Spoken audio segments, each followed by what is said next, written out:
The UN Secretary General said we should stop treating nature like a toilet. But my view is that if it's a safely managed toilet, we can actually be contributing to climate mitigation if we do it right.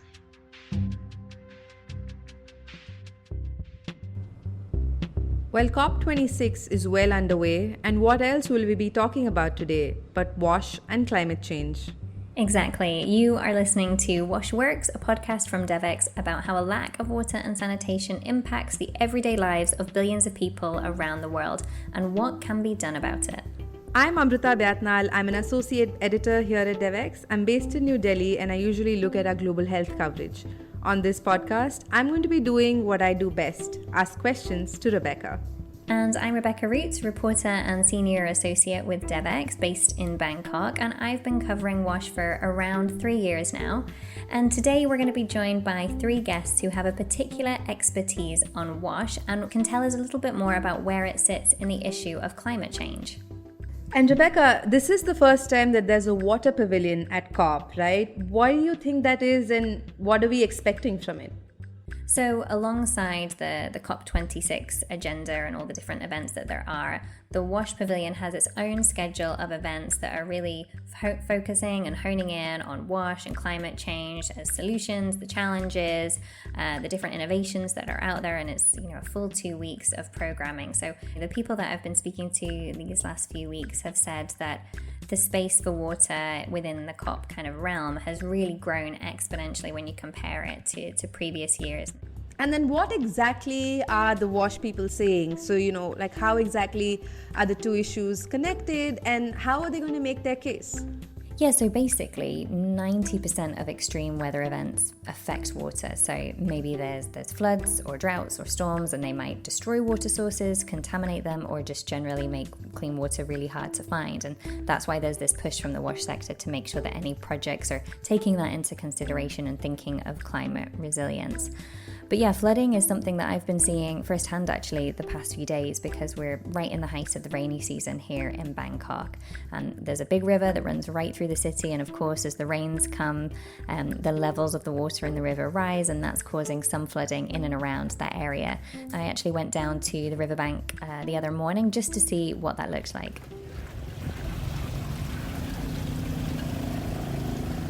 So this morning I've tried to get as close as I can to the Chao Phraya River. That's the main river that runs through the city of Bangkok, and that's because yesterday it flooded.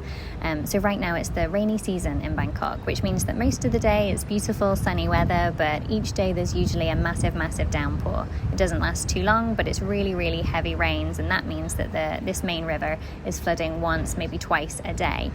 And so right now, as I say, I've tried to get as close as I can to the river, but it's quite difficult because it has flooded, and in the areas around the river there's just really deep levels of water.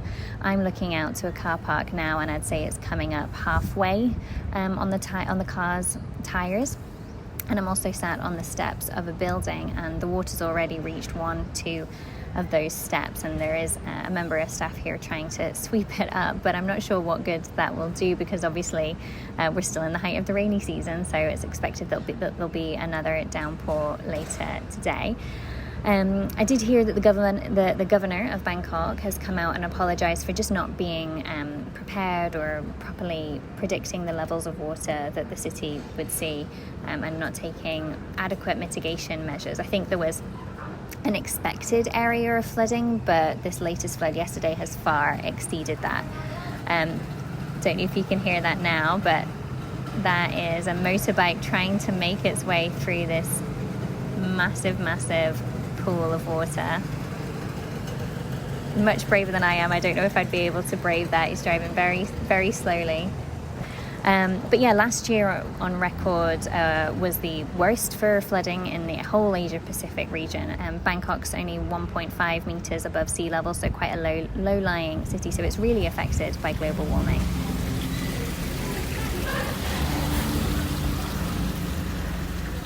Wow, that must have been quite a sight. But this is exactly what we mean when we say climate change really affects WASH as well. And here, it shows how extreme weather events are impacting water sources, right? Yeah, that's definitely a big part of the picture. So protecting water sources and rolling out projects that are about resilience and adapting to the new realities that a warming world presents. But then I guess there's also this other pool of thought, sorry for the pun there, where WASH can really be a part of climate change solutions as well. So maybe it's projects that are improving access to WASH, but also taking a more climate-focused approach, or they're just solutions that involve using WASH as a way to improve our environment. It's interesting that you actually got to see that, Rebecca, and these kind of extreme events are only going to rise going forward. And we know that the WASH community has always asked for some sort of a platform, and they've asked to be involved in the part of the solutions too. Yeah, sure. And that's something that we'll hear a little bit more about shortly with our first interviewee, Catarina de Albuquerque, who's the CEO of Sanitation and Water for All. But yeah, you're right. They want to be part of the solution. And there's been many examples where WASH is already being seen as part of a solution to the climate change issue. So for example, I know nobody likes to talk about it, but feces being used as fertilizer in soil, reusing water or conserving water, or using cool technology such as water treatment sensors or robots that can clean contaminants in water before it's released back into the environment and then damages ecosystems.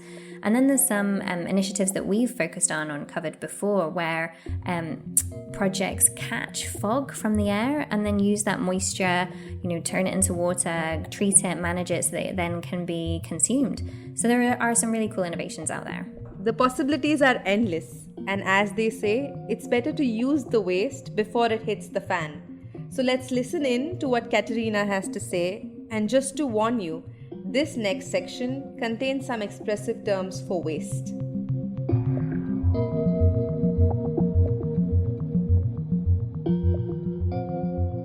The basic thing is that we cannot adapt to or fight climate change without ensuring resilient access to the human rights to water and sanitation for personal and domestic uses. We know that 90% of climate change is happening through water-related events, which have a profound impact on the water cycle. One of the things that I've been thinking a lot has been the importance that each country assesses how much fresh water do I have right now, how much am I likely to have in the next 10, 20, 30 years, and then calculate how much of this water is needed to make sure that people have access to water and sanitation, the water and sanitation needed for their day-to-day lives, and ring fence that water. Make sure you prioritize the allocation of water for people before you start allocating it for big industry, big agriculture, and even tourism, and etc. And also, you might know that the human right to a safe environment was recently recognized by the UN. So the amount of water also necessary for human rights in general. And I think this is something that is not yet being done. On a positive note, water and sanitation also offer resilience opportunities for addressing climate. So WASH is not just another problem caused by climate change, it can be part of the solution. For example, if we take human feces, and nobody likes to talk about shit, right? If managed properly, it can improve the soil, create renewable natural gas, contributing to SDGs 2 and SDG 7, for example. Better sanitation systems will also contribute to SDG 3 on health. And putting our feces to productive uses would prevent feces from polluting our water, our environment, and also contribute to SDGs 14 and 15, protecting life underwater and on land. So as you can see, if we just take shit, which is the poor parent and the ugly duckling of this pair, water and sanitation, the opportunities are endless. The UN Secretary General said we should stop treating nature like a toilet. But my view is that if it's a safely managed toilet, we can actually be contributing to climate mitigation if we do it right. And as David Attenborough also said, if working apart we are a force powerful enough to destabilize our planet, surely working together we are powerful enough to save it. And water, sanitation, and hygiene do hold the key for solutions. I think that a fundamental thing that the wash sector has started to do and needs to do more and more and more and more is to reach out to other sectors, infiltrate other sectors, because we are currently facing a triple crisis, right? The health crisis, the economic crisis, and the climate crisis. And we think that wash is an enabler or is an indispensable piece in this complicated jigsaw in order to allow, promote, facilitate us as a planet to overcome, to deal with this crisis. So I think there need to be deliberate efforts from people working in the area of water, sanitation, and hygiene to reach out to other sectors and to preach to the unconverted. I think that's fundamental. So Catarina mentions the water pavilion as well, and that does seem like a big step. Are there any other announcements or progress that has been made so far that we should know about?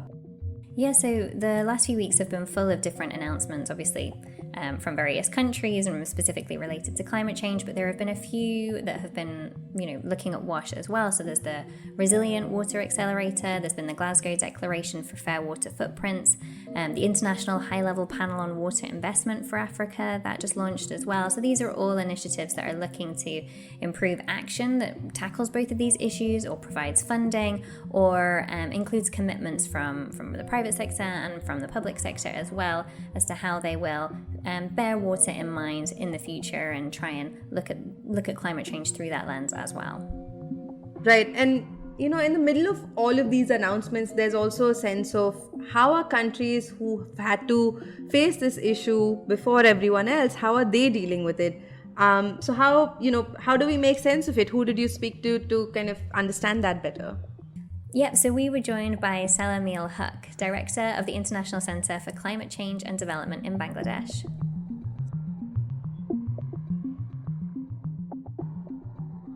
So when we speak about community-based adaptation or locally led adaptation, this is now taking place in many different countries around the world. I'll cite examples from my country, Bangladesh. Bangladesh itself as a country is extremely vulnerable to the impacts of climate change. We've known that for well over a decade, and we've been taking actions to deal with it and adapt to it. And in particular, the low-lying coastal zone of Bangladesh is extremely vulnerable both to cyclonic storms, but also to creeping sea level rise and salinity intrusion into both the surface water and the groundwater. And the kinds of locally led adaptation that we are seeing there are twofold. Firstly, for drinking water, which, as I said, has become saline, not all through the year, but for a period of the year when we don't have any rainfall. So what people have been doing in the millions, and this is going to scale now, is they have rooftop rainwater harvesting systems, a rooftop water tank that captures the rainwater during the monsoon period when we have lots of rain. And then during the dry season, which is a few months only, they can use that for drinking water, not for other purposes. They use normal water for other purposes, but normal water is saline. So if you and I were to go there during the dry season and drink the water there, it would taste saline. And the normal human body can actually cope with some level of salinity, but some people can't, particularly pregnant women are particularly vulnerable. They get high blood pressure and then preeclampsia at childbirth. So one of the at-scale measures that is being taken in low-lying coastal Bangladesh is rainwater harvesting.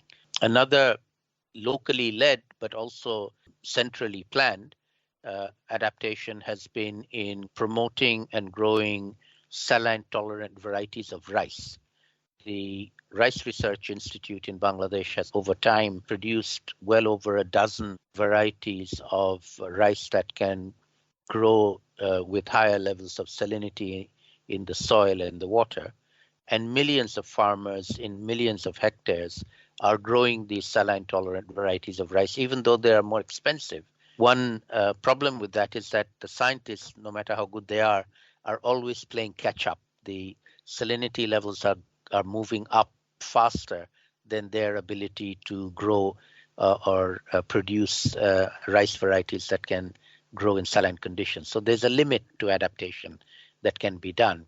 And at some point, even the most saline tolerant variety cannot be grown anymore when they have to then shift to growing something like shrimp or crabs that can grow in saline water instead of growing rice. So adaptation to climate change is a evolving issue. You have to keep changing with the time. It's not a one-off solution. I had no idea about that link between salinity and the impacts on a pregnant woman. So learn something new every day. So thank you for that. Just to pick up on what you said there about, it's an evolving thing and you always have to be coming up with new solutions. I just want to touch upon the funding behind such projects because I don't know if you remember, but you and I spoke last year when WaterAid had put out a report that said the top 20 climate funding recipients for water programs between the year 2000 and 2018, of those 19 were middle income countries. Is there an issue with getting funding for climate adaptation projects that do take a look through this WASH lens? Funding for climate change is highly problematic in many different dimensions. So I'll go through several of them a step at a time. Firstly, the developed countries promised way back 12 years ago, in fact, in Copenhagen, that they would give $100 billion a year to the developing countries to tackle climate change, both by mitigation or reducing emissions as well as to adapt. That was then formalized as a formal pledge by the same developed countries in Paris, in the Paris Agreement, back in 2015. And they gave a date for when they would start giving that money on an annual basis. And that date was 5 years later from 2020 onwards. Now, what happened? 2020 has come and gone. Firstly, we don't know what happened because the developed countries have not been able to tell us how much they actually paid in 2020. The best estimate is 79 billion is what they came up with. But that's also a highly questionable number because there's been a lot of double counting inside that. And they admit they didn't reach 100. Then secondly, of the money that they did give, only 20% of that went to adaptation. 80% went for mitigation or reducing greenhouse gases.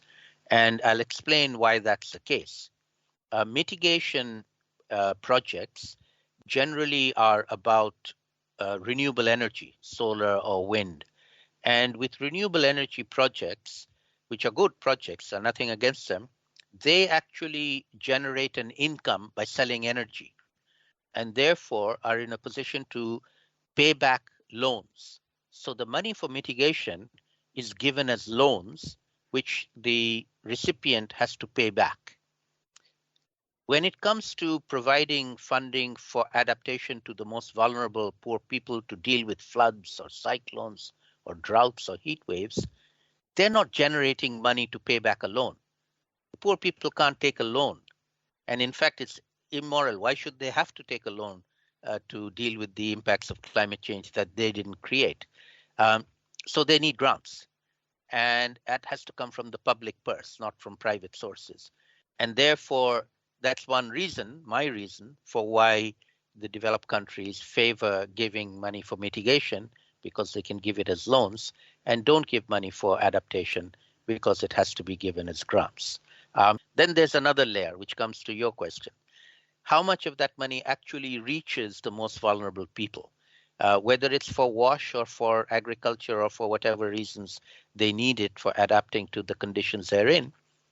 My colleagues in the International Institute for Environment and Development in the UK actually went through with a fine-tooth comb the claims that the developed countries have given for how much they pay and where it goes. And they could only identify 10% of the adaptation funds only that actually reach the local level. So 10% of 20% is 2% of the global amount is reaching the most vulnerable. And so there are many hurdles and barriers on the way of that money gets allocated, spent, delivered from the global to the local. If you want to know how much WASH got, it would be an extremely minuscule amount. And it even you wouldn't even be able to calculate it. And so what do you think needs to happen to change that number so that it does increase, even just by a percentage or two? Well, that's what we are trying to do. There's a big movement on what we call locally led adaptation. We've come up with 8 principles that the donor agencies all have to adopt. The first premise is they have to accept they did it wrong. They have not delivered. Many of them are doing that. That's the good news. They are willing to improve. Then the challenge is, how do we actually make it happen? That's not that easy to do. And so we are in that process right now of working together to improve the delivery of whatever amount is coming. On the one hand, asking for more, but on the other hand, making sure that whatever comes, every cent gets used effectively, because as I said, right now, only 0.2% of every cent can be said to be used effectively, and that's not good enough. Do you think that there's just a general lack of understanding or acknowledgement about the impacts of climate change, the need for adaptation, and then where WASH sits within that?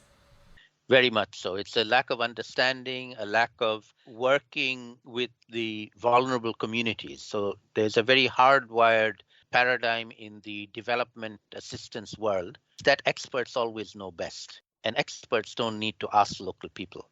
They tell local people what to do, and they know what's best for them. Poor people are not targets or just mere beneficiaries. They are agents of change. They know their problem. They know what needs to be done to solve their problem. They need assistance to help them solve their problem in a way that makes sense to them. And that requires a mind shift of accepting that we have to work with them.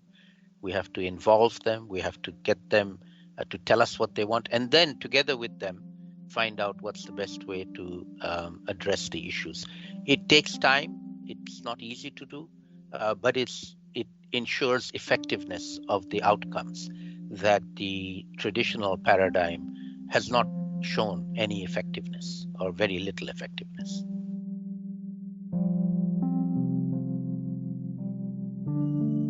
That does paint a very bleak picture. If only 2% of the 20% that is allocated to adaptation is going to communities, I'm wondering how the people who are actually in these communities feeling about, the kind of responsibility they have with very little resources. Yeah, I know that's something that Catarina mentioned as well, and every year, I believe, Sanitation and Water for All hold meetings with finance ministers to really stress the importance of why they should be investing in WASH and just trying to get leaders more on board with tackling this as an issue. And hopefully COP has been another step in that direction. Right, and we're also talking about the global level, and we need to think about sort of the local level as well in terms of what are the efforts that are needed at the community level, at the village level, to really sort of make this change happen? Yeah, definitely, and I'm sure that our next guest can help with that. Aishwarya Pramod is an accelerator and investment manager at the Toilet Board Coalition, and that's a membership organisation that helps scale local ideas that focus on improving sanitation while also tackling, say, climate change or biodiversity. And so they facilitate partnerships and they run a business accelerator to really help those local solutions go to scale. So in our accelerator program, we've worked with over 40 entrepreneurs over the last 5 years, and over half of these companies have been engaged in waste treatment. This makes a big difference because had it not been for companies like this, waste might have just been released into the environment or often dumped into rivers and lakes. So this is one way in which TBC is helping. And the other thing is most of these waste treatment entrepreneurs are providing decentralized or non-sewered solutions. So the waste is contained and treated at the same site of sanitation without any need for transport or investment or maintenance of expensive sewage infrastructure. So it's much less energy intensive. So we are promoting these kinds of solutions that actually are more climate friendly. And from your experience working through the accelerator and working through all these different social entrepreneurs, are there any lessons learned or best practices that you've picked up that might be useful for others as they think about kind of simultaneously tackling access to WASH services, but also with that climate change element in mind? The best practices that I have come across, one, I would say that At TBC, we promote a lot of solutions that use less water, reduce the water used in toilets and treatment, or recycle water on site. Another thing that TBC is promoting is that we are trying to make a wider variety of financing sources available to entrepreneurs. So at TBC over the last 5 years, we've seen entrepreneurs moving more from relying exclusively on grants, donors, and governments to actually diversifying their funding sources. So now they're tapping into two new sources. One is the public. So when I say public, I'm talking about actual users of the toilet facilities, or sanitation products and services. We found that people are willing to pay for good quality sanitation. And this is good because it gives a source of revenue. And the second trend which I wanted to point out is the growing private investment in WASH. So initially, WASH was looked at as a very risky sector, a government-dependent sector where private investors were not interested. But now they're kind of seeing the positives in WASH, because if you look at sanitation, it's a recession-proof industry. So it's something that is so essential that it's shock-proof almost. So we're seeing investors notice that and get interested. The TBC has facilitated $10 million of investment in WASH through over the last 5 years, and we are set to do more this year. The third one is what we call the smart sanitation economy. Smart sanitation includes data, analytics, sensors, IoT, satellite imagery, and other technologies that help us collect data for decision making. So on one hand, we know that climate change is going to increase the risk of diseases. But we also know that wastewater is a very rich source of data about diseases. So we can actually use wastewater to almost preempt diseases and organize our response to diseases. Great. And what would you say to people who are like, WASH, climate change, these feel like two separate issues? And in a nutshell, how would you kind of argue against that? Well, I was one of them. So I do understand where they're coming from. But the first thing I would tell them is that climate change is going to affect everything. It is the issue. So we have to be aware of it. And WASH, the W in WASH stands for water, and climate change directly affects water. We can't achieve our climate goals if we don't achieve our WASH goals, because 80% of the wastewater across the world right now is being released untreated into water bodies. And 20% of human-caused global methane emissions are coming from the waste sector. So we need to address these in order to have water resilience going ahead.